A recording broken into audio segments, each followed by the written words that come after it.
One of the key things that is emanating is a recognition of the present very difficult geopolitical context we are in. And of course, as the head of the WTO, I'm right in the middle of it. But one thing is very clear. Africa we really need to change our mindset.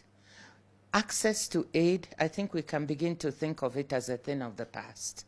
We really have to focus on two things: attracting investment and mobilizing our own domestic resources. And I think that is a theme that is running through almost all the meetings here at the AU.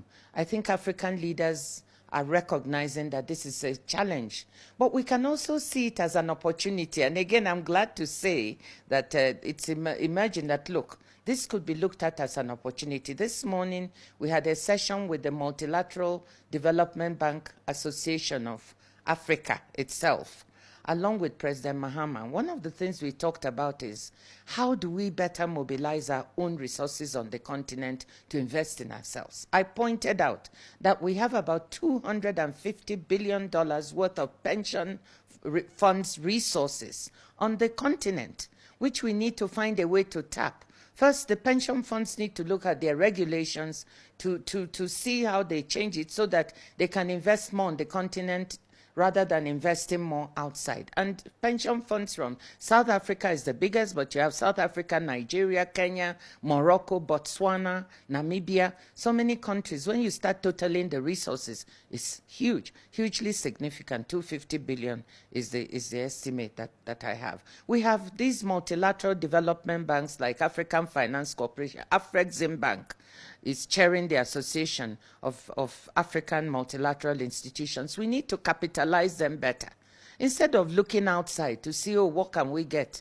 We have our own institutions. The shareholders are the African governments. Capitalize them properly so that their balance sheet can expand. They have a combined balance sheet now of about 70 billion. But if you look at the $70 billion, but if you look at the needs we have for infrastructure alone, up to more than 200 billion a year, you can see that we need to expand the balance sheets of these organizations. We have more than 84 national development banks and financial institutions, quite apart from the multilateral.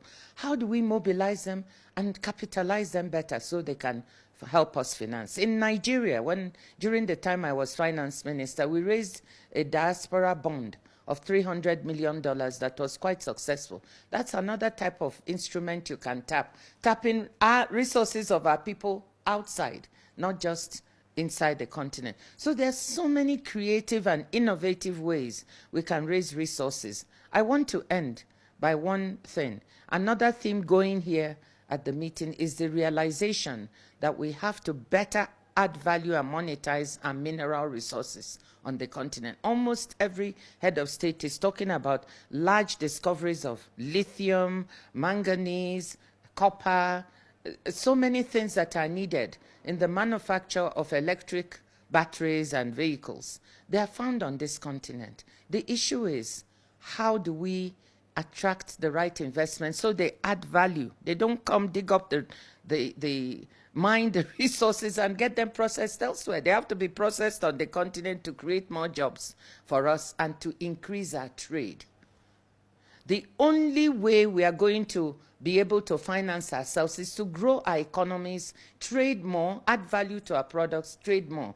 And at the WTO, we're trying to see what are those barriers that are preventing us. Sometimes when we add value, we can't export it the way we want. What are those barriers? And we have a unique opportunity at our 14th ministerial next year, which will be in Cameroon, for Africa to articulate those barriers and for us at the WTO to work hard to make sure that we lower them so we can have a better percentage of world trade and a better percentage